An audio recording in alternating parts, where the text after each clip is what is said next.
Oke, bismillahirrahmanirrahim. Assalamualaikum warahmatullahi wabarakatuh. Alhamdulillahirabbil alamin wassalatu wassalamu ala asrofil anbiya'i mursalin wa ala alihi washabihi ajmain amma ba'd. Alhamdulillah teman-teman, di sini nama saya Lidzan Majid dan di sini rekan saya Fahmu Sofa Rosyada. Oke, Mas Fahmu, yang di sini kami akan mewawancarai seorang wirausahaan muda yang sukses, Masya Allah. Ini masih mahasiswa ya teman-teman, masih mahasiswa, tapi dia sudah merintis usaha sendiri. Ya, usaha sendiri, Masya Allah. Ini sudah omsetnya berjuta-jutaan. Nah, bagaimana kita untuk mencontoh suksesnya itu nanti kita akan mengulik ya setelah wawancara ini. Bersama di samping kita sudah ada seorang tokoh, Mas siapa? Sahal Abdullah. Sahal Abdullah dari HES ya Mas ya. Bisa dijelaskan, bisa perkenalan dulu mungkin namanya siapa? Ya, perkenalan, nama saya Sahal Abdullah. Nah, kalau sana Mas. Terus ya Sahal Abdullah. Saya dari Prodi HES angkatan 19. Angkatan 19. Oke. Ya, mungkin bisa dijelaskan dulu ini usaha apa ya Mas? Kok banyak tas? Oh ya, ini usahanya itu apa di bidang jasa sama jual beli. Jasa dan jual. Ya, tepatnya apa jasa apa rental camping, apa alat gunung Alat gunung. sama jual beli juga. Ya, gimana kabarnya, sehat ya Mas ya? Alhamdulillah sehat. Ya, ya alhamdulillah sehat. Kita juga sehat. Mungkin langsung aja ke pertanyaan pertama Mas Fahmu. Oke, baik. Di sini ke pertanyaan pertama ya. Pertanyaan pertama tadi sudah dijelaskan ya. Nama lengkap Sahal Abdullah. Sahal Abdullah. Yang kedua, bagaimana perkembangan sejarah usaha ini hingga sampai sekarang itu gimana? Ya, dalam usaha biasa namanya naik turun ya. Kalau awal biasa sepi, ya nama juga masih awal, semua usaha emang gitu. Tapi kan lama-lama yang penting sabar, lama-lama naik, yang penting diusahain gimana caranya biar usaha itu naik. Ya.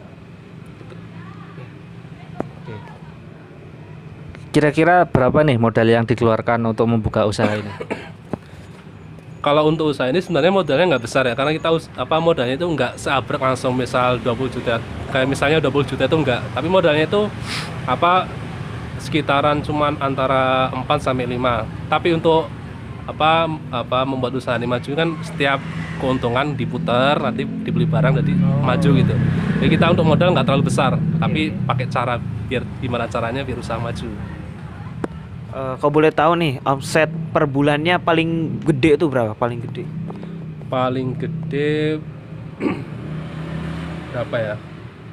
10 juta bersih. Pernah menyentuh 10 juta dalam sebulan tuh, 10 juta ya? Iya, bersih itu. Bersih, Masya Allah. Dan paling rendah itu, omset paling rendah per bulan tuh berapa? Paling rendah? Iya, paling rendah 2 juta pernah, 3 juta itu rendah. Itu 2 juta paling rendah itu ya? Iya gitu. Masya Allah. Buat teman-teman yang pengen usaha alat gunung boleh banget ya kita tiru nanti. Tipsnya apa aja sih kok bisa menyentuh 10 juta per bulan tuh? Apa kuncinya itu? Kuncinya tuh ya kembali lagi ke atas, jangan lupa.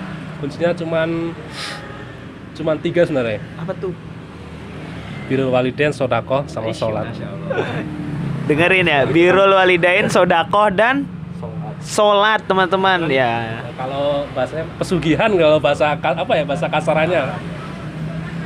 Ya, pesugihan sama jangan lupa effort, kerja keras. Kerja keras jangan lupa teman-teman. Kalau kalian cuma modal uang tapi mageran ya sama aja ya Pak, nggak mungkin berkembang, percuma. Dan juga jangan lupa birrul walidain dan juga sedekah dan sholat teman-teman. Mungkin ke Fahmu. Oke. Kembali lagi ya ke tadi. Kendala apa sih yang selama ini dialami selama dalam berwirausaha? Kalau untuk usaha yang satu ini paling kendalanya lebih ke cuaca. Sama mungkin kan karena modalnya kecil jadi nggak bisa langsung mendobrak gitu kan, dari kecil terus besar-besar. Kecuali kalau modalnya langsung seabrek mungkin untungnya mungkin lebih besar. Oh, ya paling cuaca aja sih. Cuaca yang gimana, kemarau atau musim hujan? musim hujan? Oh, udah berapa tahun punya usaha limbangan alat persewaan gunung ini? Baru berjalan 2 tahun. Baru berjalan 2 tahun. Masih muda hitungannya, Kak. Masih muda ya, alhamdulillah. Tapi 2 tahun itu udah berjalan settle gitu, udah masya Allah gitu. Apalagi yang jalanin anak muda. Mungkin sebelumnya udah pernah usaha persewaan atau malah ini pertama kali punya usaha persewaan? Kalau persewaan pertama kali. Pertama kali. Kok bisa muncul ide pengen punya usaha persewaan alat gunung tuh dari mana? Dari awal dari hobi sih. Dari hobi. Dari hobi terus lari ke usaha. Jadi usahanya lebih enak tuh.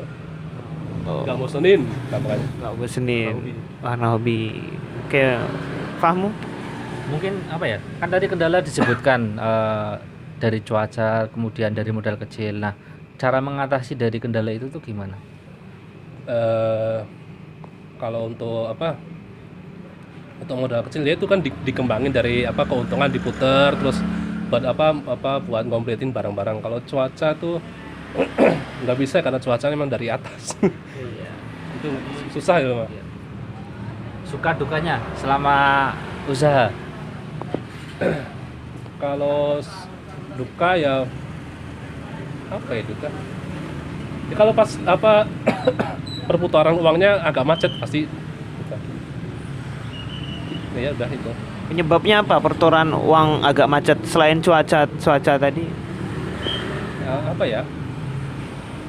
Paling itu tuh paling kan. Cuma itu ya, Memang sebenarnya itu kendala. cuaca kendala ya. Oke. Mana sampai Naura? Apakah sebelumnya pernah berpikir dan berkeinginan untuk membuka usaha selain usaha ini? Kalau untuk sementara ini dulu, tapi kan selanjutnya sambil berpikir. Buka usaha ini juga awalnya nggak kepikiran, tapi kan tiba-tiba ada. Tiba-tiba ada. Oh iya. Menurut Mas Sal nih, tips menjadi pengusaha sukses ini kan tadi udah, Pak. Udah. Ada nggak?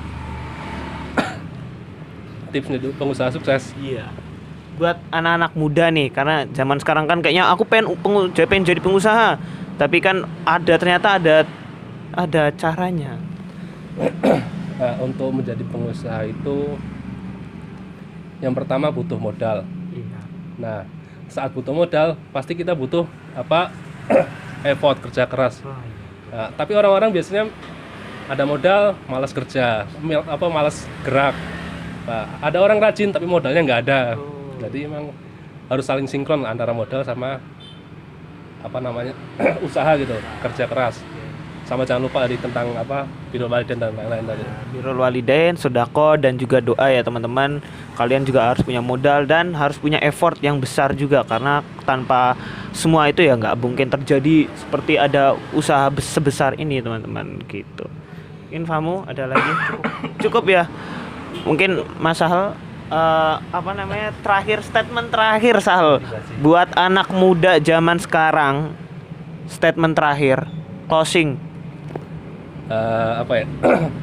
Sambil lihat kamera dong. Bentar apa ya? Kalau ingin menjadi orang yang kaya, emang harus berdagang.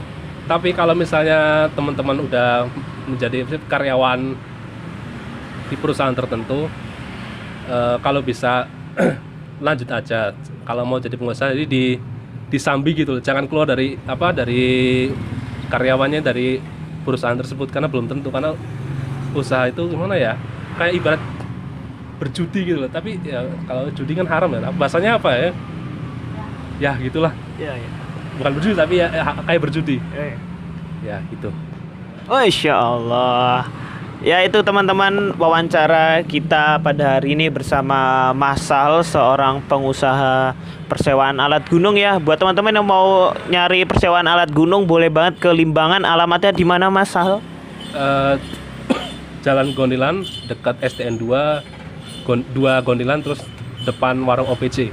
Oke, tuh di situ ya teman-teman, langsung aja dicatat. Dan kalau mau nyewa alat gunung di sini aja, karena alat-alatnya itu sangat bagus, sangat terawat, komplit, dan pastinya murah banget ya nggak Mas Sal? Yoi. Ya mungkin itu aja dari kami ya Mas Fahmu. Dan kurang lebihnya mohon maaf. Wassalamualaikum warahmatullahi wabarakatuh. Waalaikumsalam.